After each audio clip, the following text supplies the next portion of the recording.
حضرت ابراہیم ابن ادھم رحمہ اللہ کی خدمت میں ایک نوجوان آیا اور آ کر کہا، حضرت گناہوں سے بچنا چاہتا ہوں، بچ نہیں سکتا،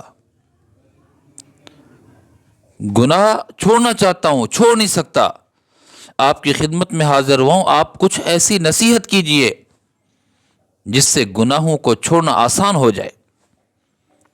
حضرت نے فرمایا، گناہ کیا ہے؟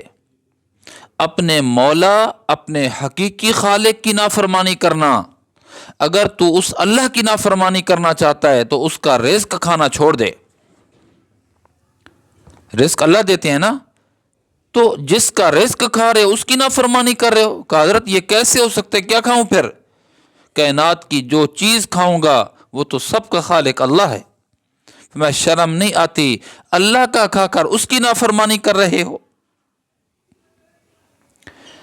فرمایا، اگر گناہ کرنا چاہتا ہے تو پھر جو اللہ کی تخلیق کردہ زمین ہے اس سے نکل جا، وہاں گناہ کر جہاں اللہ کی بنائی ہوئی زمین نہ ہو۔ کہا، حضرت کہاں ہے؟ جہاں جاؤں زمین تو اللہ کی بنائی ہوئی ہے، کیا شرم نہیں آتی؟ اللہ کی زمین پہ اللہ کی نافرمانی کرتا ہے۔ میں اچھا گناہ کرنا ہے تو وہاں کر جہاں کوئی نہ دیکھے۔ تو کیسے ہو سکتا ہے؟ جہان سے چھپ سکتا ہوں، جہان کو پیدا کرنے والے خالق سے نہیں چھپ سکتا۔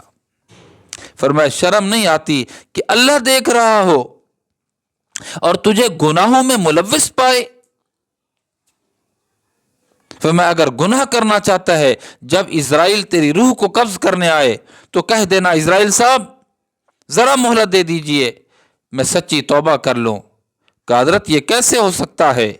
اذا جاء اجلہم لا یستاخرون ساعتا ولا یستقدمون، جب وقت آ جاتا ہے تو پھر کوئی چیز مہلت نہیں دیتی، ذرا برابر بھی مؤخر نہیں کی جاتی موت کو، آنن فانن کام ہو جاتا ہے۔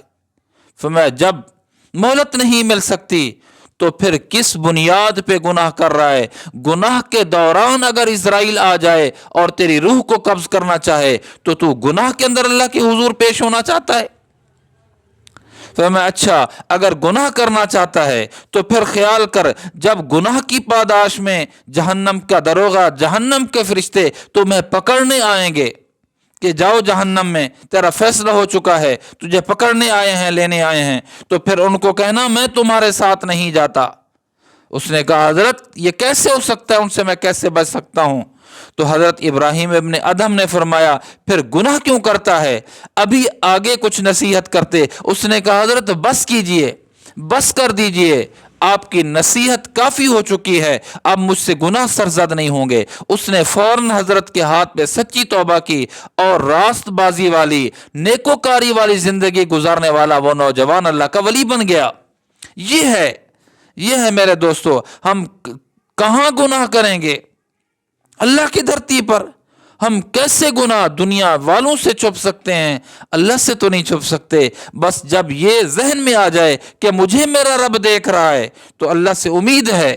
جب یہ استحضار ہوگا کہ اللہ موجود ہیں، اللہ حاضر ہے، اللہ ہر وقت موجود ہیں اور دیکھ رہے ہیں، تو اللہ کی ذات سے امید ہے۔ جب یہ استحضار پیدا ہوگا تو گناہ کرنا مشکل ہو جائے گا، بلکہ گناہ چھوڑنا آسان ہو جائے گا۔